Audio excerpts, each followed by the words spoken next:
નમસ્કાર ધોરણ 9ના વિદ્યાર્થી મિત્રો, આજના આ વિડીયોમાં વિદ્યાર્થી મિત્રો આપણે ધોરણ 9 વિષય મિત્રો વિજ્ઞાન છે, જે તમારી પ્રથમ પરીક્ષાલક્ષી અસાઇનમેન્ટ છે, વિકાસ પરીક્ષાલક્ષી અસાઇનમેન્ટ. એમાં જે વિદ્યાર્થી મિત્રો વિભાગ એમાં જે ખાલી જગ્યાઓ આપેલી છે, આજના વિડીયોમાં બધી જ ખાલી જગ્યાઓ આપણે જવાબો સાથે જોઈશું. તો વિડીયોને મિત્રો અંત સુધી જોજો. મિત્રો તમે આ જે વિડીયો પૂરો જોઈ લેશો એટલે તમારે મિત્રો 4 ગુણ પાકા થઈ જશે. તો ખાસ વિડીયોને તમે અંત સુધી જોતા રહેજો. ઓકે, તો પહેલું જે પ્રકરણ 1 છે તો એની જે ખાલી જગ્યાઓ આપણે જોઈએ. તો એમાં છે કે એક એટીએમ બરાબર ખાલી જગ્યા ટોર. તો કેટલો ટોર આવશે? 760. ઓકે, પછી પદાર્થમાં રહેલા ઘટક કણોની ગોઠવણી ખાલી જગ્યામાં ઓછી નિયમિત, જ્યારે ખાલી જગ્યામાં સૌથી વધુ અનિયમિત હોય છે તો વાયુની અંદર. પછી તાપમાન વધતા પ્રસરણ વધુ ખાલી જગ્યા બને છે તો કેવું બનશે? ઝડપી બનશે.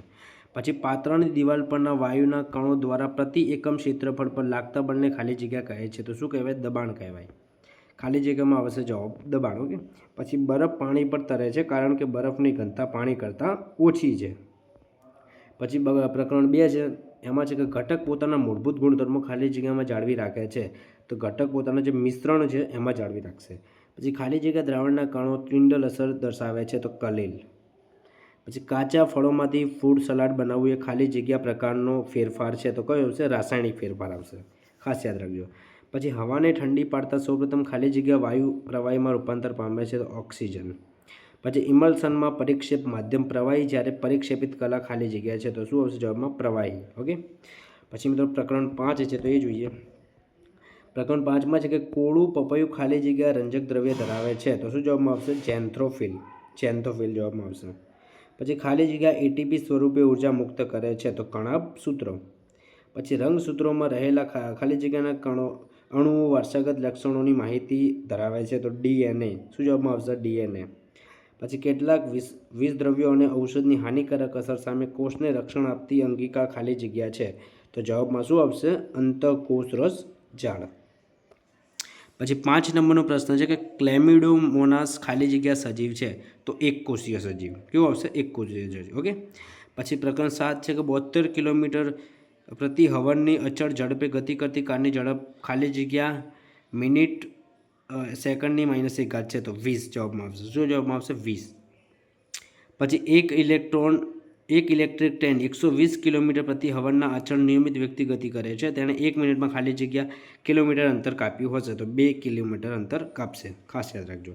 પછી સુરેખ પથ પર 20 મિનિટ પ્રતિ સેકન્ડની ઝડપે ગતિ કરતી બસમાં 4 મિનિટ પ્રતિ સેકન્ડની પ્રવેગ ઉત્પન્ન કરવામાં આવે છે તો 2 સેકન્ડ બાદ તેની ઝડપ ખાલી જગ્યા મિનિટ પ્રતિ સેકન્ડ હશે.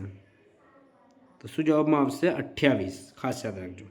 પછી નિયમિત પ્રવેગી ગતિ કરતાં એક પદાર્થના વેગ સમયના આલેખમાં મળતા સુરેખનો ઢાળ ખાલી જગ્યાનું મૂલ્ય આપે છે તો શેનું મૂલ્ય આવશે? પ્રવેગનું.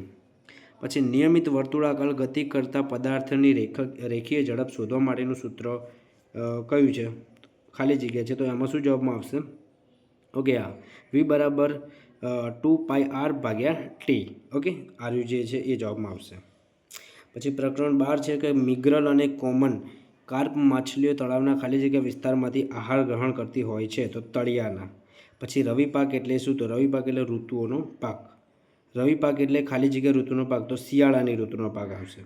પછી પોટેશિયમ, મેગ્નેશિયમ અને બોરોન પૈકી લઘુ પોષક તત્વ ખાલી જગ્યા છે તો બોરોન.